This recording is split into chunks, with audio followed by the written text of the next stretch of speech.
Hey guys, welcome back to my channel. आज मैं आप लोग के लिए कुछ मिक्सअप क्वेश्चन लेकर आई हूँ पेपर 1 के लिए, जहाँ से प्रश्न बार बार पूछते हैं। तो ये प्रीवियस ईयर के ही कुछ क्वेश्चन है जो मैं लेकर आई हूँ। पहला क्वेश्चन है, किसी अनुसंधान के डिजाइन में कमजोरी का पता लगाकर सुधार करने के लिए माप के किस पद्धति का उपयोग किया जाता है? तो वह है पायलट स्टडी। जैसे हम कुछ भी कोई भी रिसर्च कर रहे हैं तो उसमें क्या गलती है उसको खोज के उसको हम सुधार करने के लिए कोई भी चलाते हैं तो उसको हम पायलट स्टडी कहते हैं। जैसे हम लोग कुछ भी नया स्कीम शुरू करने से पहले हम कुछ सर्वे करते हैं और एक बोलते हैं ना पायलट प्रोजेक्ट चलाना, तो वही है पायलट स्टडी। नेक्स्ट है, जब शिक्षाविदों को कुछ विषयों या शैक्षणिक प्रकृति के विषयों के एक समूह पर दर्शकों के लिए व्याख्यान या प्रस्तुतियां देने के लिए बुलाया जाता है तो इसे क्या कहा जाता है?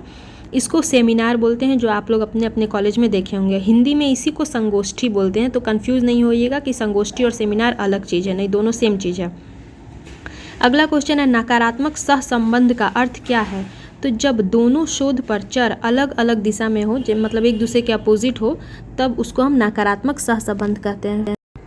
अब आइए देखते हैं ये शॉर्ट नोट्स है जो कि बहुत ज़्यादा इंपॉर्टेंट है। हायर एजुकेशन में यहाँ से प्रश्न बनता है।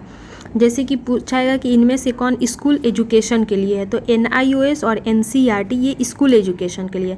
साथ ही मैं अभी बता दूं कि NCERT को अभी डीम्ड यूनिवर्सिटी का वो दिया गया है पदवी। डीम्ड यूनिवर्सिटी इसको घोषित किया जाता है। डीम्ड यूनिवर्सिटी ये कहने का मतलब है कि जो सरकारी तो नहीं होता है, लेकिन इसको सरकार के तरफ से मान्यता मिली होती है। यानी कि अगर आप यहाँ से कोई भी कोर्स करते हैं तो अब जो डीम्ड यूनिवर्सिटी मिल गया तो यहाँ से अब आप स्नातक और PG भी कर सकते हैं। यानी कि ग्रेजुएशन और पोस्ट ग्रेजुएशन करेंगे आप NCERT से और आपको मान्यता मिल जाएगी। ये है डीम्ड यूनिवर्सिटी जो कि NCERT को दिया गया है अभी। उसके बाद आपको याद रखना, और NCERT चूँकि अभी लाइमलाइट में आया है, बहुत ज़्यादा इसके बारे में चर्चा हुई है, तो यहाँ से और भी प्रश्न बनेंगे कि इसकी स्थापना कब हुई थी। तो 1961 में। इसका हेडक्वार्टर कहाँ है? तो न्यू दिल्ली। ये सब आपको याद करना है। CBSE का भी हेडक्वार्टर न्यू दिल्ली ही है। आउट ऑफ स्कूल एजुकेशन, इसके लिए IGNOU और NITTT और B है। ये आउट ऑफ स्कूल एजुकेशन का कोर्स करवाता है। अंडर ग्रेजुएट एजुकेशन का पढ़ाई कौन करवाता है? तो NPTEL, AICTE और CEC और IIMB। मैं इसका फुल फॉर्म भी लिखवाई हूँ, अभी इसके जस्ट नेक्स्ट वाले पेज पे वो है। फिर पोस्ट ग्रेजुएशन एजुकेशन कौन करवाता है? तो NPTEL, AICTE, UGC और IIMB।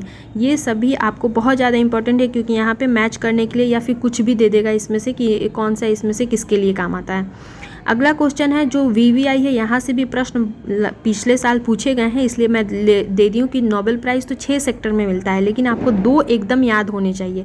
पहला है साहित्य का नोबेल पुरस्कार किसको मिला है? तो ये जॉन फॉसे हैं, इनको 2023 का साहित्य का नोबेल पुरस्कार मिला है।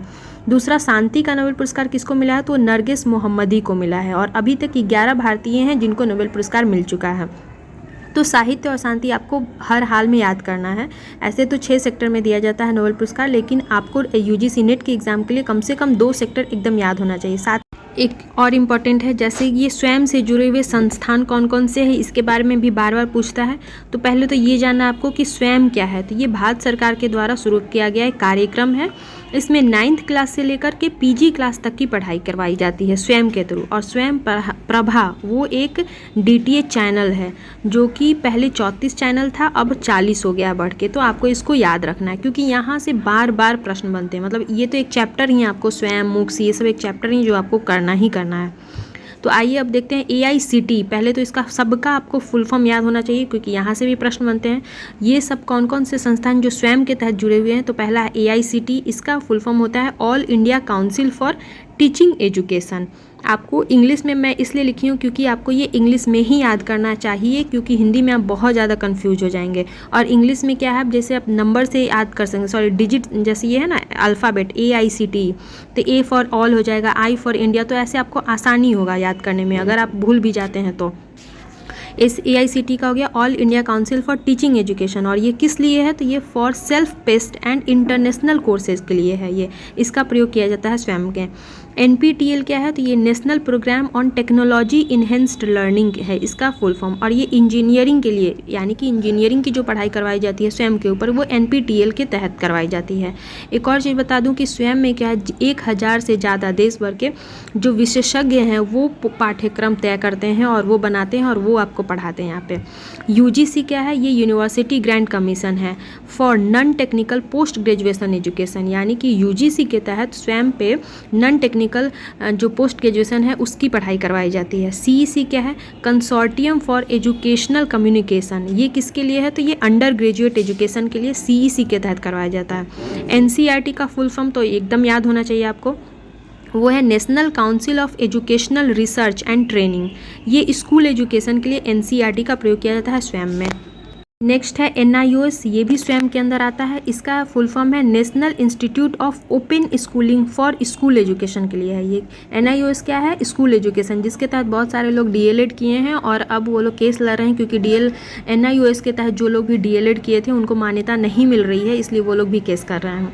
उसके बाद नेक्स्ट है IGNOU, ये है Indira Gandhi national open university. ये किसके लिए? तो for out of school student, जो मतलब स्कूल के स्टूडेंट नहीं हैं उनके लिए IGNOU होता है ना, डिस्टेंस एजुकेशन, लोग जाते नहीं हैं और दूर से पढ़ लेते हैं, उसके लिए। तो यहाँ पे IGNOU स्वयं के तहत इस चीज़ की पढ़ाई करवा रहा है। फिर है IIMB, यह है इंडियन इंस्टीट्यूट ऑफ मैनेजमेंट, जो कि बेंगलोर में है और ये मैनेजमेंट स्टडीज़ के लिए है।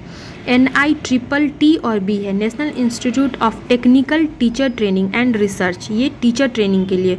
अब जैसे आपको क्वेश्चन दे देगा कि स्वयं के तहत टीचर ट्रेनिंग के लिए जो प्रोग्राम चलता है वो किस संस्थान के द्वारा चलता है, तो आपको वहाँ पे बताना होगा NITTB, यानी कि इसमें है ही टेक्निकल टीचर ट्रेनिंग रिसर्च, तो ये इसको पढ़ना है। या फिर आपसे पूछ लेगा कि जो मैनेजमेंट की पढ़ाई होती है स्वयं के तहत वो किस संस्थान के द्वारा करवाई जाती है, तो वो IIMB के द्वारा करवाई जाती है। तो इस तरह से आपके एग्ज़ाम में क्वेश्चन बनेंगे।